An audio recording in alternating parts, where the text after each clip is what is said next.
Not far from my home, there used to be a deserted castle. Legend has it that it was once home to a prince. The prince had a puppy, but one day the puppy died. The prince was inconsolably distraught and offered a reward to anyone who could resurrect the dog, saying that he would be willing to give anything in return. On the first rainy day after the news got out, a witch came to the castle. She touched the puppy's dry body with her wet hand, and the puppy's fur instantly softened. The witch said that she wanted the most beautiful sapphires in the castle. On the second rainy day, a bird keeper came to the castle. She took a black feather from the strange bird she carried with her and stroked the puppy's head with it. The puppy started breathing again, but remained asleep. The bird keeper said that she wanted the most elegant item in the castle. On the third rainy day, a tailor came to the castle. She took out a piece of white cloth and wrapped it around the puppy. On the next rainy night, when the owls hoot, and you will get what you want. She asked the prince if he had met her two sisters, one dressed in oriental clothing and possessing wet palms, and the other traveling with a strange bird that always perched upon the heads of the dead. The prince said he hadn't. Before leaving, the tailor said what she wanted was a golden heart. It rained all day, and when night fell, the owls outside the castle window began to hoot. When the first bell rang, the barking of the puppy and the prince's cries of joy could be heard echoing throughout the castle. When the 12th bell rang, all returned to silence. The next day, the prince's servants went to wake him, only to find his bed soaked with water and covered with a white cloth. They lifted the white cloth to find the prince lying deathly still. His sapphire eyes closed tightly, a crown of black feathers adorning his head, and golden flowers sprouting from his chest. And the prince breathed no more.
The ancients of our sect once worshipped their respective lords of the city for generations.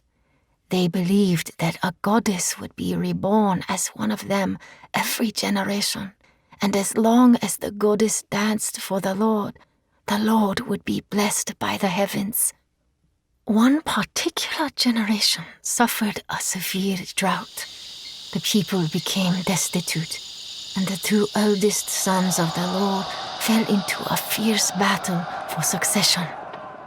The goddess chose to bless the benevolent second-born son, and at the sacred ceremony, she danced and prayed for rain.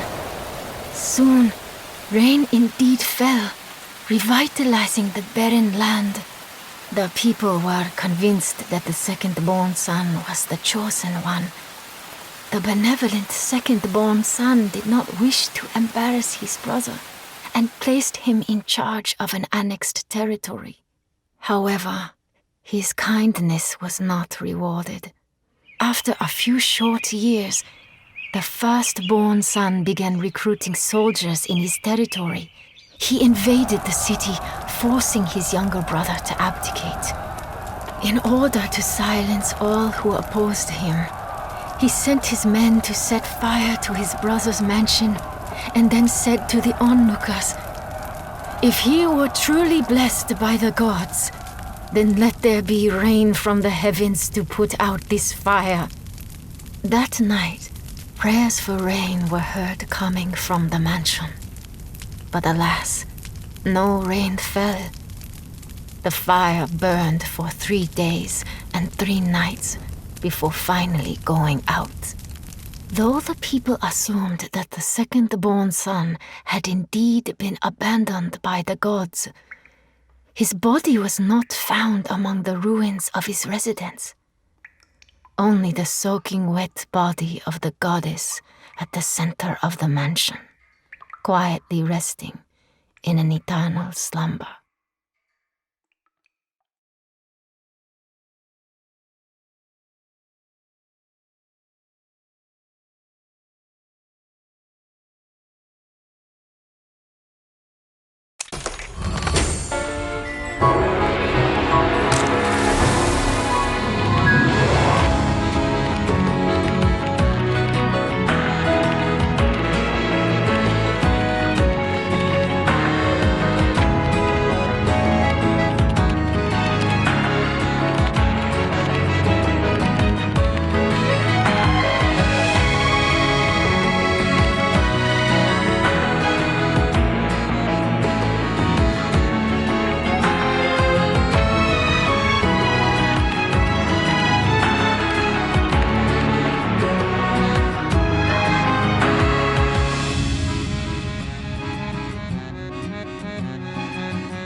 fairy and you, vicious bird. Candles are blue and one by another. Tell a story and the story shadows a blur. Oh, happy place, you got it hard and please, why are you crying? Who has stolen your land and how them left you lying? Oh, I'll be home, but then let us beg for rain. But suddenly the rain has stopped. Dripping and dripping, was it falling? How come the beauty could never be so good? Finally, princess, where are you going? You might have known there is a rain. Flooding and flooding, how you wanting? Wanting to open the water from the rain. Finally, princess, thank you for coming. And although I strong, and I feel strong. La la la la, it's my turn now. You ready from now? My game starts.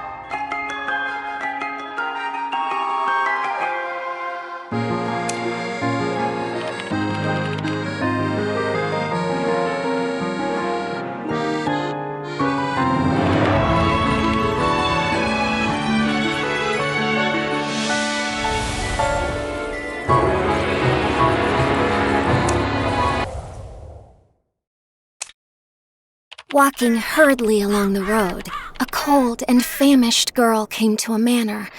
The manor's owner took her in, though the girl told him that she had no way to repay his kindness. The owner said that he was going on a long trip.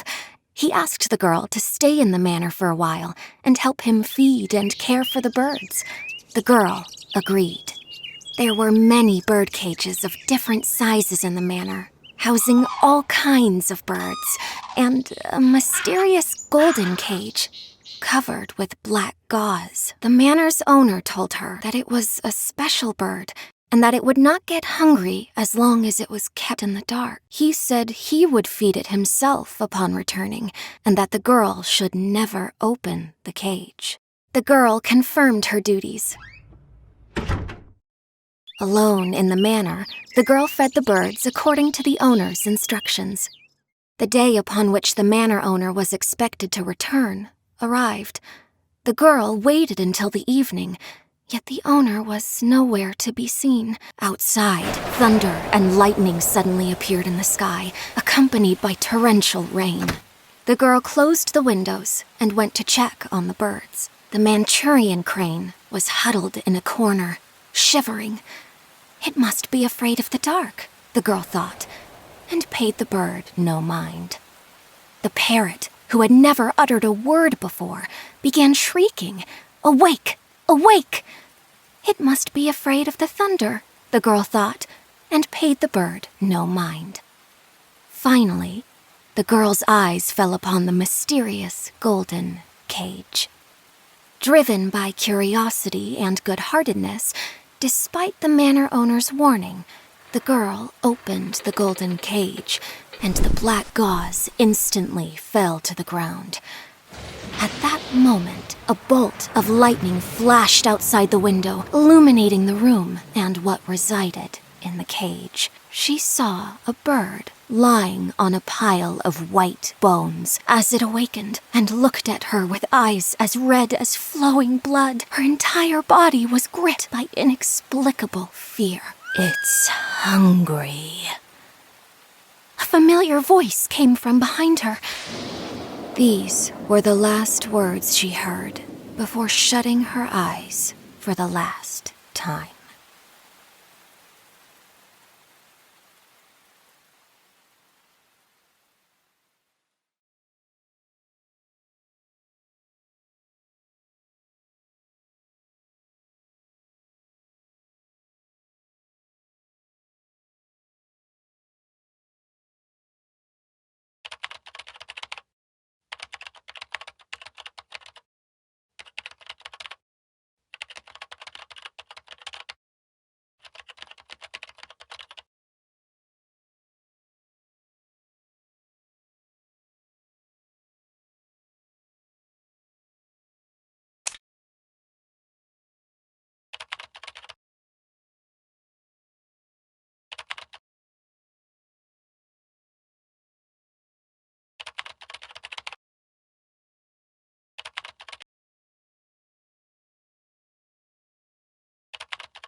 famous artists in my family, each excelling in their own craft, be it painting, sculpture, or music.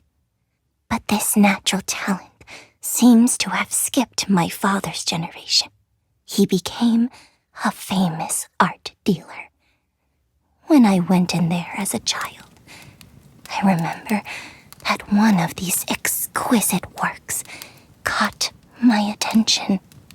It was a white doll, and my father found it among the estate of a sculptor who had committed suicide not long ago. Oddly, it appeared almost new. I later left home to study, along with the girl my family had adopted.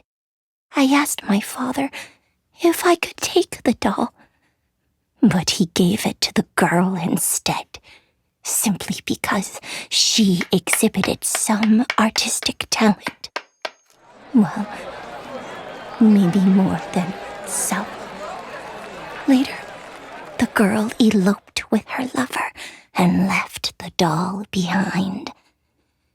The doll was finally mine, but it was now in tatters. One rainy night, my father received word that the girl had died. Her creativity seemed to have fallen through her fingers, and her income could not support her extravagant lifestyle of a great artist. Deep in debt, she died in poverty. I was so sad that I cried and fell asleep with the doll in my arms. When I woke up the next morning, I found that the ragged doll was now as good as new, as if it had been given new life.